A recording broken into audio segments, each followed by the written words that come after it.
This episode contains suggestive language. Listener discretion is advised.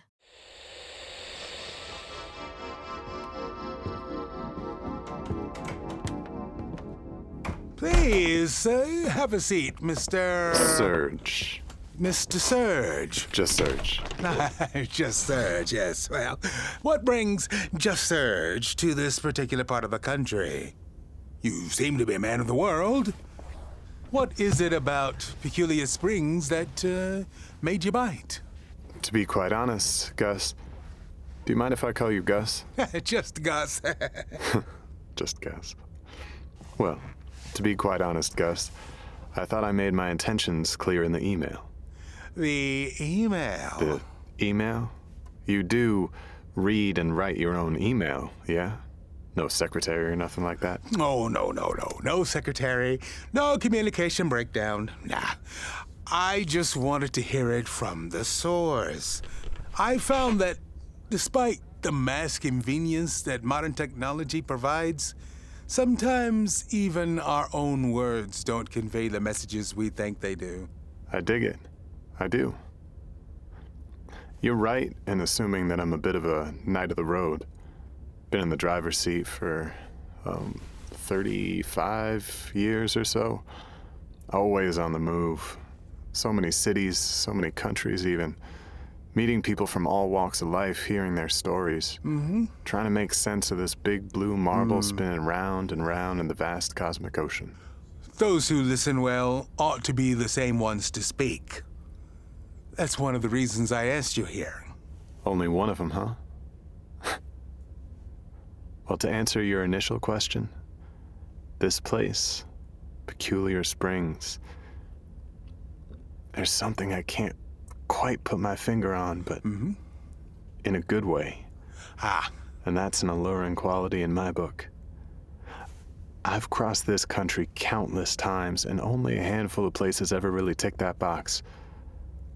Bangor, Maine, Roslyn, Washington, Snowflake, Arizona, and now, Peculiar Springs. I'm happy to hear that our little slice of heaven is suiting you. That it is. That it is. What's another reason? What's another one of the reasons you asked me here? Yes. Here it is. Strange Fate magazine. You wrote a letter to the editor regarding a disappearance shrouded in mystery. Happened only 2 years prior. Pensacola Beach. Are you familiar with Loch Moy, Serge? I'm beginning to think I should be. Serge, Loch Moy is considered to be a special place for those working with the energies of the earth.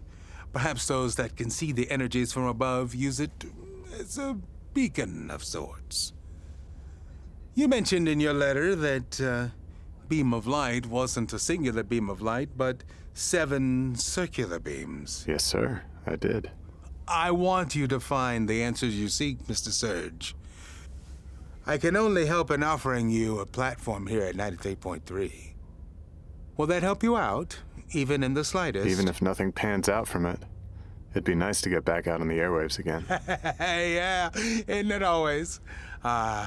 You're free to take over my night shift and go as late into the wee hours as you wish. Just as long as you put everything back just the way you found it and queue up automation before you leave. Do we have a deal? I believe we do, Gus.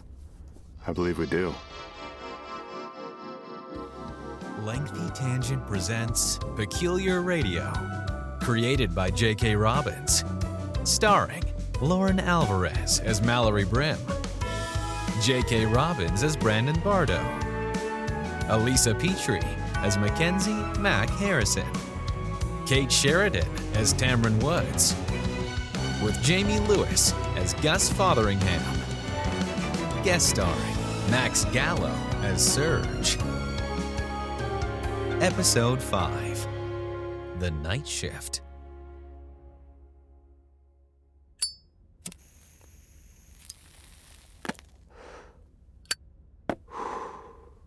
Thanks for coming in tonight, Millie. We've got about 20 more seconds before we're back live. Is there anything else I should know about the book before we start the interview? Not that I can think of.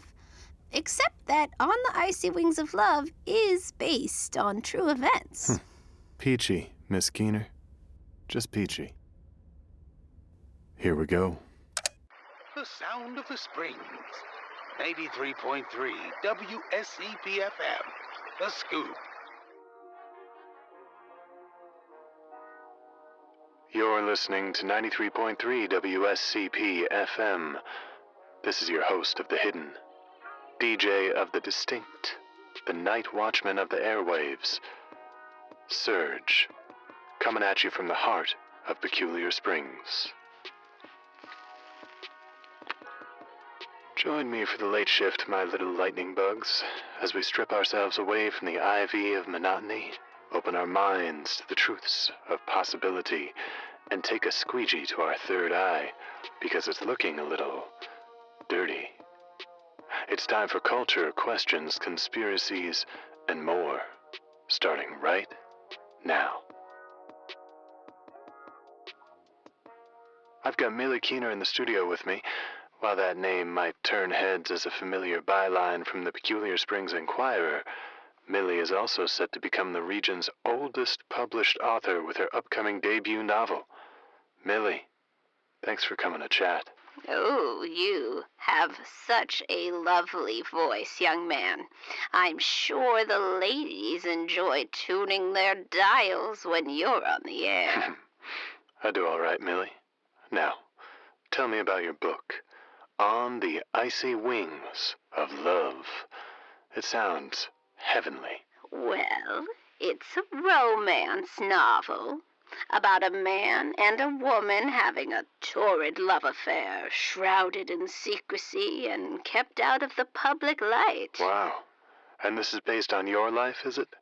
Sounds like it's a bit of a bodice ripper. Well, some of the things that happen in the story are truer than a Fletcher's best arrow, but a few things here and there have been sprinkled in to spice it up, you know? Right, of course.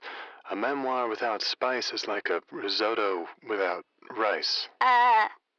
What? Now, Millie, have you shared some of these stories with any of your cohorts over at Shady Springs Home Care? Well, I started to, but then Roberta developed arrhythmia, and Jack popped 2 buttons off his favorite slacks. Sounds like you've got a way with words, young lady. Stop it, you. So how's about we hear some of this future bestseller? Well, sure.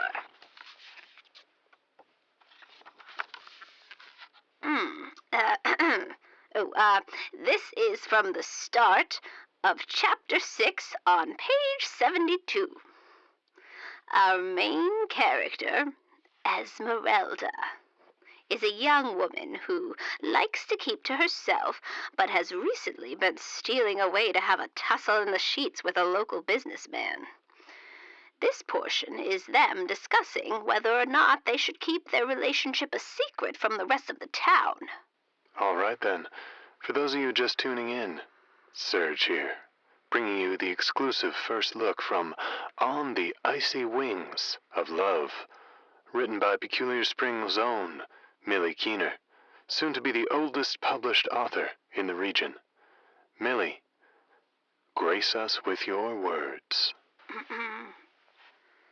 Chapter 6, A Frigid Affair. Esmeralda lay sprawled out on her queen-sized bed, adorned in a silky robe, eager for the arrival of Augustus. He said he would be there at 8 o'clock. Esmeralda glanced at her bedside clock, which read 8:07. Augustus was late. He was never late. Just as Esmeralda resigned herself to get up and look out of the bedroom window of her third-floor apartment, she heard a familiar sound of keys inserting themselves into the door lock. "There he is," she sighed softly to herself, remembering that she gave him a spare key the last time they congressed. "I'm in here, Augie." Esmeralda called out. Shuffling was heard from outside the door as Augustus called out, "Here I come, my little cherry." Augustus entered the bedroom and stopped short to see Esmeralda lounging suggestively on the bed. "Well, fill me up with your..." Oh, Miss Keener, I'm just going to remind you that we are live right now, and though it is the witching hour, we still have to keep an eye on some of our subject matter. Huh? Oh, yeah. Naturally, I have no problem with the content, but some finer folks may be calling the station or the FCC if it gets a little too risque. Maybe skip the more suggestive lines that wouldn't get past the censors. If you insist. Let's see. Augustus pulled 2 of them out of his bag and held them up for a grinning Esmeralda. "Where are you going to shove that?"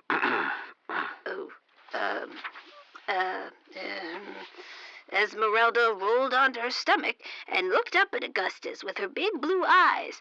"I want you to cover..." 1 second. I guess this whole page is off limits then. How does the censor feel about pegging? Sorry, folks. There's a man dressed in white who just knocked on the studio window. I don't think he's the second coming, or here to whisk me away to a padded cell, but I should probably see what he has to say. Yeah, you can come in. Sorry to interrupt your broadcast, sir, but you've got to wrap it up, Millie. We're going long as it is, and you've got to get back for your sponge bath. Oh, yes. Thank you, my dear. I'll be out in a minute. Who was that Colossus of Rhodes? He is my favorite porter at Shady Springs. He was kind enough to drive me over tonight. Well, I wouldn't want to get on his bad side, so let's wrap this up then. When's the release date, Mill? It'll be out next Tuesday, wherever good books are sold. On the Icy Wings of Love. A novel based on true events. Thanks for stopping by, Millie. It was an absolute pleasure having you. Best of luck with your book and with Mr. The porter? His name is Augustus. Oh. Of course it is. Mm-hmm. Tranquil, refreshing, moist. Experience luxury like never before. For 15 years, Neptune's Kiss has mastered the art of aqua-powered, intimate self-care. Neptune's Kiss. Not just any ordinary bidet. For one unlucky local, no news is bad news. For months, Judy Ruliani was expecting the delivery of a couch from an online retailer. With Neptune's Kiss, you have access to 10 powerful settings to really get into your Mariana Trench. And when you join our Mighty Kraken Premium Membership Club, you can receive a month's supply of carefully curated Icelandic spring water to purify your most tainted. So, the next time you drop anchor, look no further than Neptune's Kiss. Before she left, disappointed, she told me how much she hated Easter. It's nonsense, she said. You don't die an egg. You're born as one. That was about 5 feet tall, by Marvin the Mercurial McCully. Thank you for that piece, Marv. Keep on clucking. We're airing your poetry live on 93.3 WSCP FM, The Scoop. Don't scurry away from the light, my little night crawlers. Step out from the shadows and entrust us with your earnest... Oh, looks like we've got another caller. Hello there. You're on the air. Hello, this is the Springs County Jail. Are you prepared to receive a call from, Harriet Syncopos? County Jail? This should be interesting. Yeah, sure, I'll take the call. Thanks, boss. This call will be recorded for your safety. Serge! Oh, thank goodness we were able to reach you. Gerald, are you filming this? No. They confiscated everything when we got here, sweetie. I'm sorry, ma'am. Do I know you? You may very well know me from another life, though in this one, I don't believe we've yet had the pleasure of meeting. Honey, is that Zachary on the phone? Is he gonna pick us up? Well, Zachary is in Oklahoma with the wife and kids. He can't come bail us out all the way out here. Hush now, this is important. Oh, okay. Now, where was I? Oh, you see, the universe has woven a star-crossed meeting for you and I, because you should know, Serge, what's going on in Peculiar Springs. Hey, Serge? Isn't that the fellow from the radio? Hello there, Serge. Oh, Serge, my husband says hi. All right, cool. Return the sentiments for me, would you? He said hi back. Oh, well, hello there, Serge. Hi, Gerald. You fool, he already said hello. So, what's the deal with you two jailbirds? How'd you wind up in the slammer? Why call the station? We have our one phone call, as you do in prison, and we wanted to use that call to spill the truth live on air. Do you think that Serge would bail us out of jail? That's not why we're calling, Gerald. Stop asking questions. Right, so you used your one phone call to reach out to me to spill the truth. Exactly. What are you telling him? The truth, Jerry, the truth. So, what have you got to tell me, Harriet? Ma'am, your call time is up. Hang on just a moment. Serge, listen to me. There are lights in the sky. There are lights in the sky. Thank you for taking that call. Any questions? None here, officer. Have yourself a good night. Fascinating intel, caller. Really and truly. Lights in the sky. Wonder if that has something to do. Never mind. Moving on to our next on-call poet, we have... Who the hell is this? How did you get into the station? Is Mack there? Okay, I swear to God, if you did anything... Pump the brakes, B-man. Chill. This is Serge, your official night shift DJ on week numero uno at The Scoop. Your who? Who hired you? I would have seen someone with your resume. We have yet to formally meet, Bardo. The man among men, now among the heavens, interviewed me a while back and promised me the night shift if he ever got too sleepy for it. And with his passing, I have been called to be the official voice in the dark and the hum of the night wind for Peculiar Springs. And no, Mack isn't here. Yeah. She just texted me. She's fine and at home. And is revolted by the mere thought of being in the same room as you. And don't read my texts on air. Oh, Christ, Mack, I do listen to this station. I listened tonight, didn't I?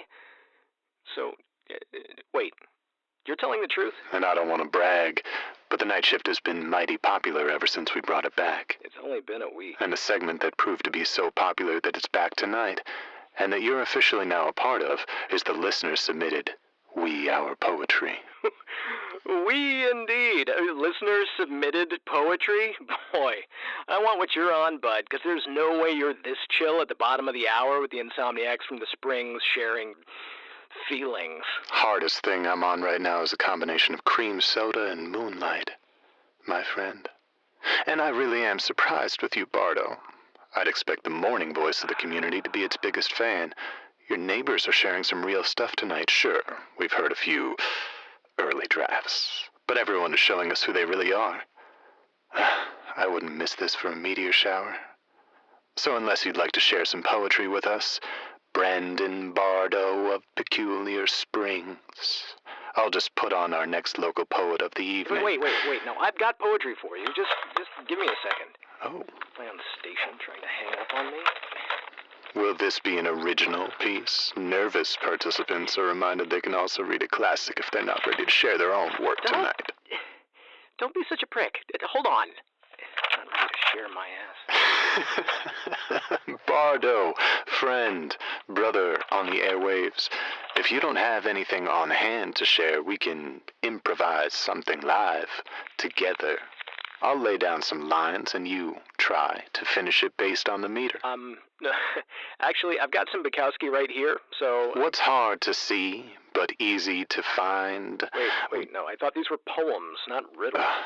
You give your part after my second line. Line and find do not rhyme.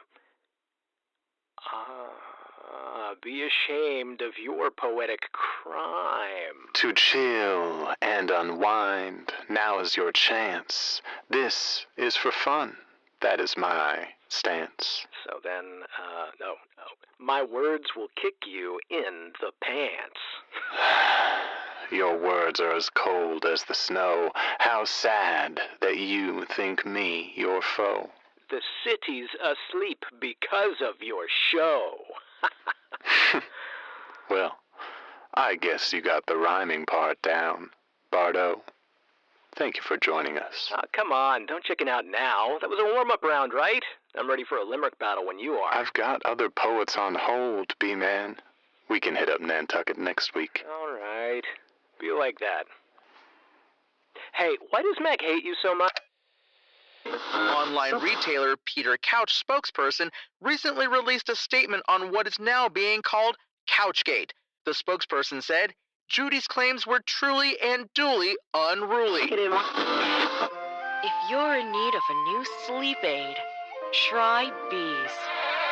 Bees have been a source of a familiar, soothing white noise to people for generations. All right, my children of the night. It's that time to expand our thinking and consider the possibility that Occam's razor isn't always true. To start things off, I've got something interesting for you, and then we'll take some calls. Sometimes I like to browse estate sales. They're windows into someone else's life, like a thrift shop, but they paint a more complete picture, you know. You wouldn't believe the things some families will let go of for a few dollars. Well, I had purchased a box of memorabilia from one such sale years back, and I found an interesting old photograph. In it, there was a posed group of 10 people, 5 seated in front, 5 standing behind. What drew my attention to this photo was this. Not a single person in this picture looked like they belonged to the same decade. Their hairstyles and clothing were all completely out of place with each other. Now, I thought to myself that that was interesting and all, but it could easily have been a theme party or set of a movie or something. I didn't think too much of it until I took the time to peruse some of the other items in the box. There were a few papers, some handwritten letters, and several VHS tapes with no labels. What I'm about to play is the audio from an infomercial recorded on one of those tapes. I apologize you won't get the full effect, this being radio and all. To paint a picture, it seems to be from the early 50s. Oh, and I'm afraid there's a fair amount of distortion and degradation, but I think there's enough to pique your interest. Here we go.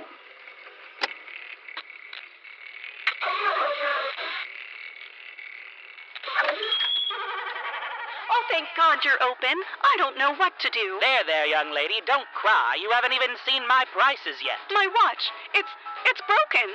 I haven't been on time to a single appointment today. Sounds like you need a new watch fast. You need the Fire Watch from Atomics. The Fire Watch from Atomics? Tell me more. Here we are. This watch is a thing of beauty, and at only $199, the Fire Watch is one red-hot multi-dial deal. Gosh, $199 doesn't sound like a good deal for something that just tells time. I haven't told you about its best feature. This watch can not only tell you what time it is, but it can take you to any other time in history. Get out of town. You'll have plenty of time to get out of town if you get yourself an Atomics Fire Watch. Those appointments you missed earlier? No problem. Just adjust this dial here, turn the bezel so it lines up like so, and voila! Your Atomics Fire Watch is primed to make being late a thing of the past. All you need to do is push this button, and you'll be transported back. That's incredible. But how does it work? It sounds like magic. Well, there is a radio time tower that the clock connects with. The tower itself is linked to the atomic clock. Do you see? So this watch uses the signature of those particles to recall itself and its wearer.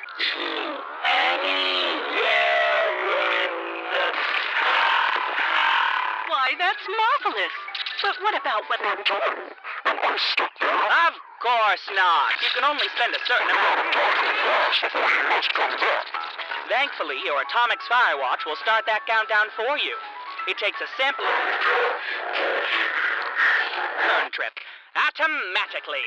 This fire watch by Atomic sounds almost too good to be true. I can't wait to try it.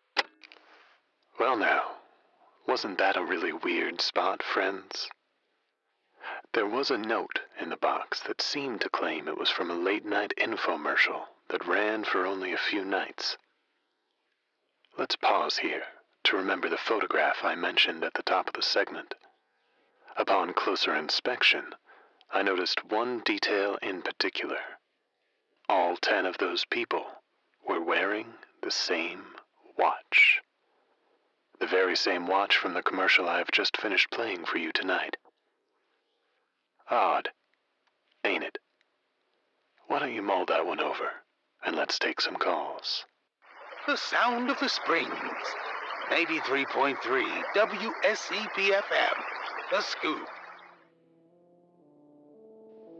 You know the drill by now. I want to hear about the strange things that go bump in the night. The things that keep you awake when you should be asleep.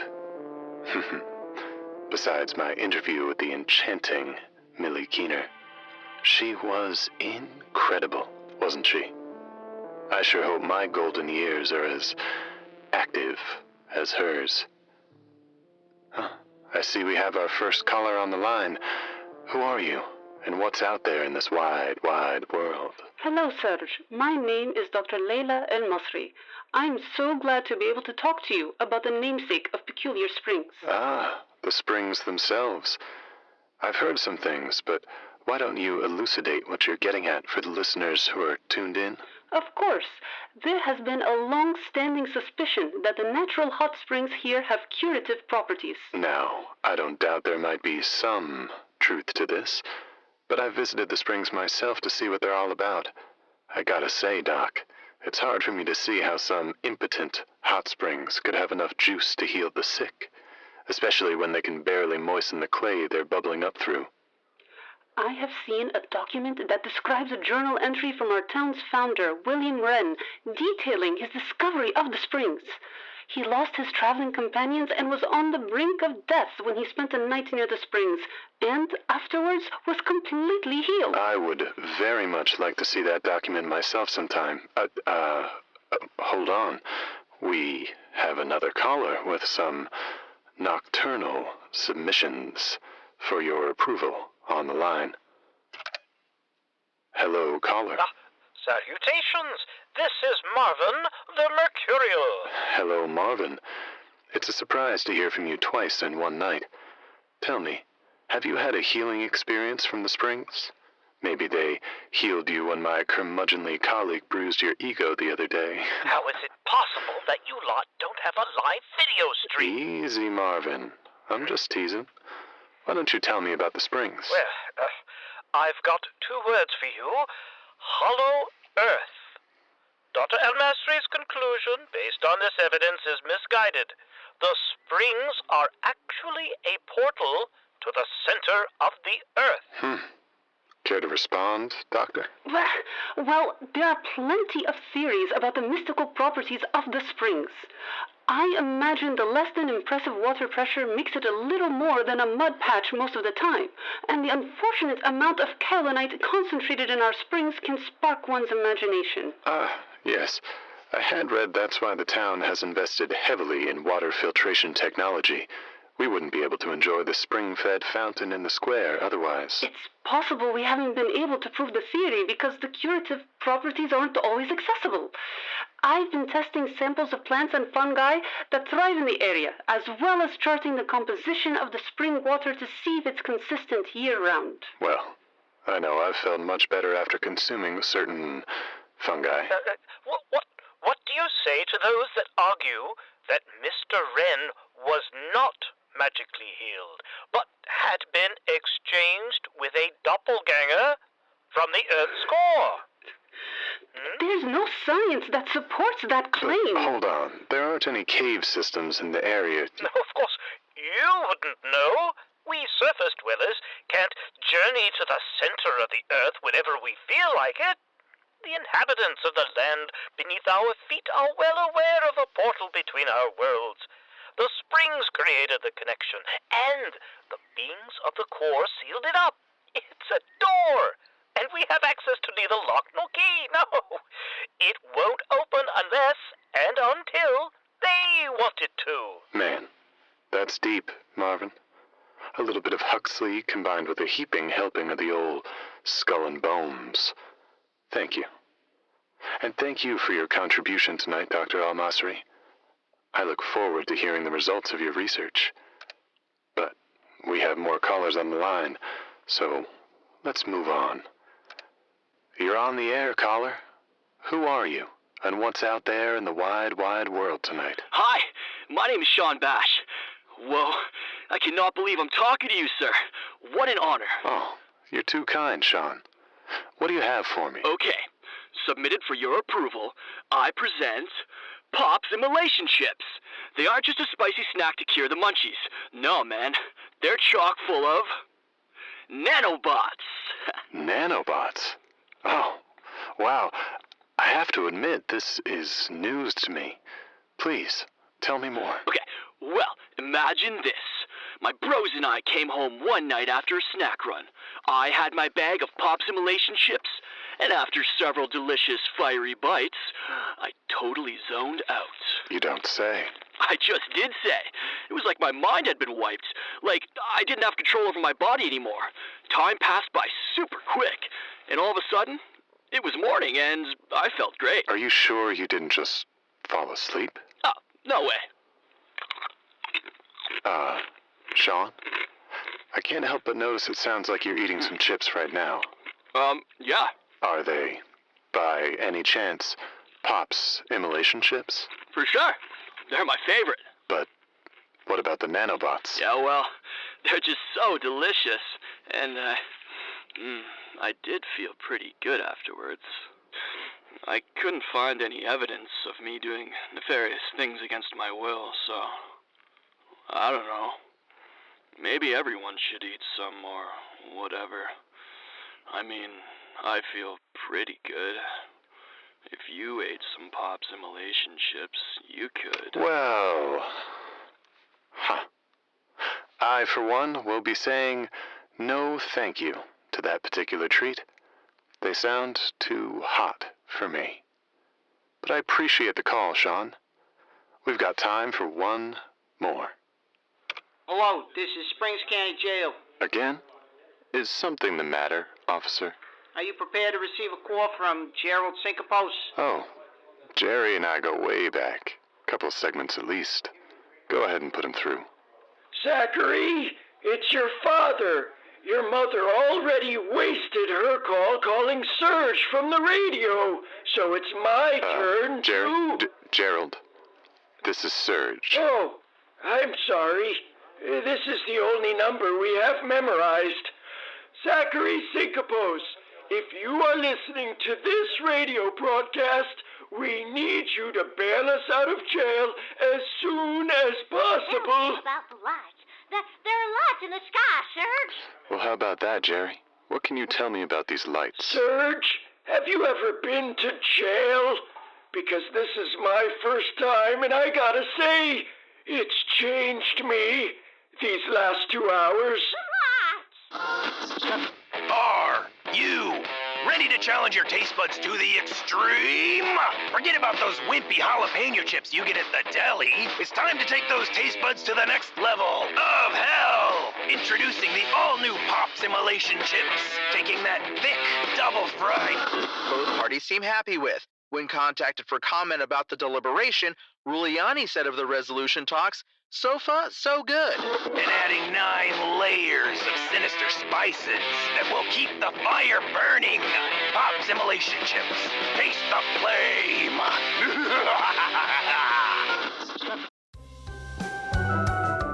Okay, we've got to stop meeting like this. It's just taking a little teeny tiny break from episode 5 of Peculiar Radio, titled The Night Shift, to bring you guessed it, an ad. But not just any ad, a real ad, I swear. And here to explain it is the lovely Gus Fotheringham. Well, actually, Jamey, you'll find out. Hey y'all, I'm Jamey Lewis, and I play Gus Fotheringham on Peculiar Radio. But I'm not Gus today, it's just me. And I want to let you know that we worked hard to bring you this episode and this show. So if we brought a smile to your day, you can send a little value our way. Go to patreon.com/Peculiar Radio. For as little as $5 a month, you get access to all of our bonus content, our live events, our merch, and so much more. Thanks for showing the love. We'll see you in the Springs. Oh, what a nice man. Shame about what happened to him in episode 1, though. Can the crew find all the flash drives? Does anything more happen between Serge and Millie? Is Peculiar Springs really just a city with springs that are strange? Keep listening and maybe you'll find out. Real ad, done. Like my fictional brother from another mother, Arthur Fonzarelli, once said, "Sorry, girls, it was a slip of the fingers. And that's why I never prepared Thanksgiving dinner ever again." I do want to take this moment tonight to briefly go over something a little more delicate than what you've grown accustomed to, my listeners. I'm not talking delicate like some of you lovely listeners out there who sometimes turn beet red when my words are borderline teetering on the metaphorical wall of the FCC. I'm not talking delicate like some of your most expensive and titillating articles of clothing that you have to either hand wash, dry clean, or literally put on the delicate setting of your washing machine. Nor am I talking delicate like that fine bone china that's just sitting in the upper portion of your kitchen cabinet, just waiting for the right party to get a little dirty. No. I'm talking delicate as in, this is a very touchy subject for me, and once a week I will bring it up in hopes that somebody out there is listening, and that somebody out there will know something.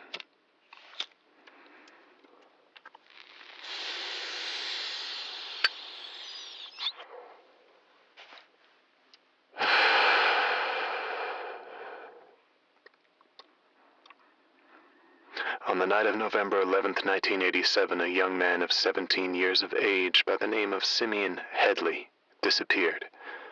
He was driving along Pensacola Beach with a few of his buddies when, suddenly, out of nowhere, a bright light beamed down from the sky. A disorienting sound emitted from the clouds, causing everyone in the car to stop what they were doing, including paying attention to the road.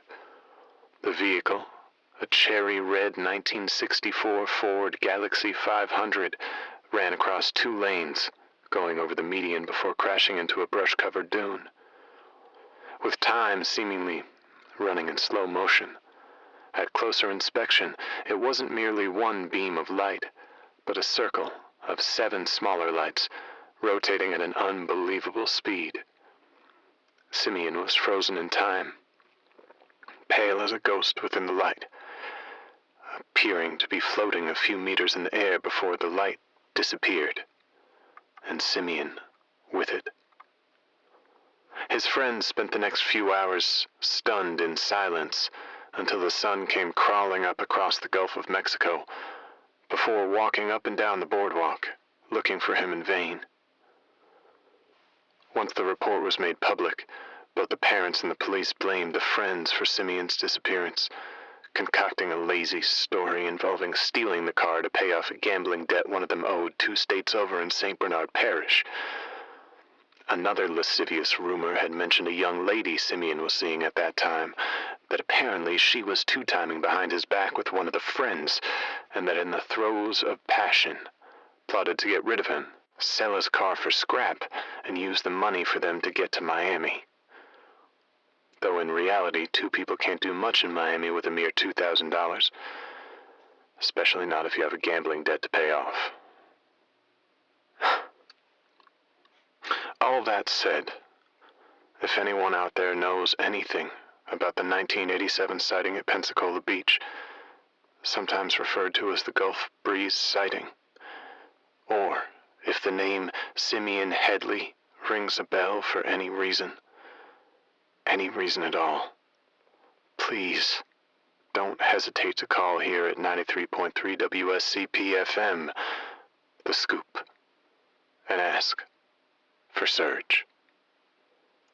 And we're coming to the peak of the 3 o'clock hour. Thanks for the calls, my little lightning bugs. I'll be back for more on culture and conspiracy. Coming up next on 93.3, a long block of automation, followed by the wanna beatnik B-man himself when the cock crows 3 times, twice. But first, the next 15 minutes will be provided to you by Ecto & Go, your regional ghost hunting and ectoplasm experts, specializing in tracking down and getting rid of energetically substantial spiritual loiterers. Happy hunting.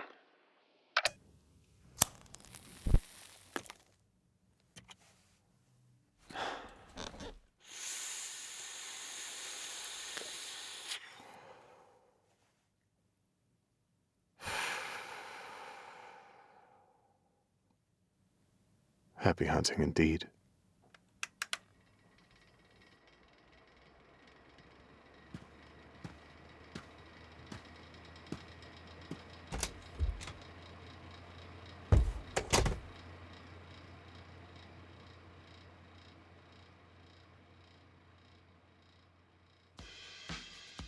Hi there. Thanks for tuning in to Credits FM. That was episode 5 of Peculiar Radio called The Nightshift, starring Lauryn Alvarez as Mallory Brimm, J.K. Robbins as Brandon Bardo, Alyssa Petrey as Mackenzie Mack Harrison, Kate Sheridan as Tamryn Woods, with Jamey Lewis as Gus Fotheringham. Guest starring Max Gallo as Serge, also featuring Alyssa Esteban as Harriet, Anthony Romanelli as Gerald, D. Henry Hanson as Geno, Brandon Ipock as Officer, and the velvety tone you're enjoying now, Jordan Horban as Sean Bash, Marcia Dunbar as Felicia, Neda El Sayed as Dr. Layla Al-Masry, Rose Hahn as Millie Keener, Scott R. McKinley as Marvin the Mercurial, Theodorus Cassipetus as Augustus. Additional voices by James Jordan, Tyler Hyrchuk, J.K. Robbins, Clint Habermel, Whitney Allen, Alyssa Esteban, Lindsay Fawn, Carolyn Oruelo, Tony Jackson, Lowell Fleming, Ryan Shapter, Kim Bonney, Michael Apollo Lira, and me, Brandon Ipock. Directed by Alyssa Petrey. Assistant direction by Jordan Kalina and D. Henry Hanson. Written by J.K. Robbins, Merete Mohs, Tyler Hyrchuk, Whitney Allen, Lowell Fleming, Rose Hahn, and Scott R. McKinley. Theme song by Alex Burnham. Composing by Dan Lesniak and Jordan Horban. Sound design by Lindsay Fawn and Tyler Hyrchuk. Assistant sound design by Alyssa Petrey. Sound engineering by Alyssa Petrey. James McGowan, Jamey Lewis, Clint Habermel, Marcia Dunbar, and Merete Mohs. Casting by Max Gallo. Produced by Lindsay Fawn, Tyler Hyrchuk, and Merete Mohs. Production coordination by Merete Mohs. Executive production by Alyssa Esteban. Auf Wiedersehen.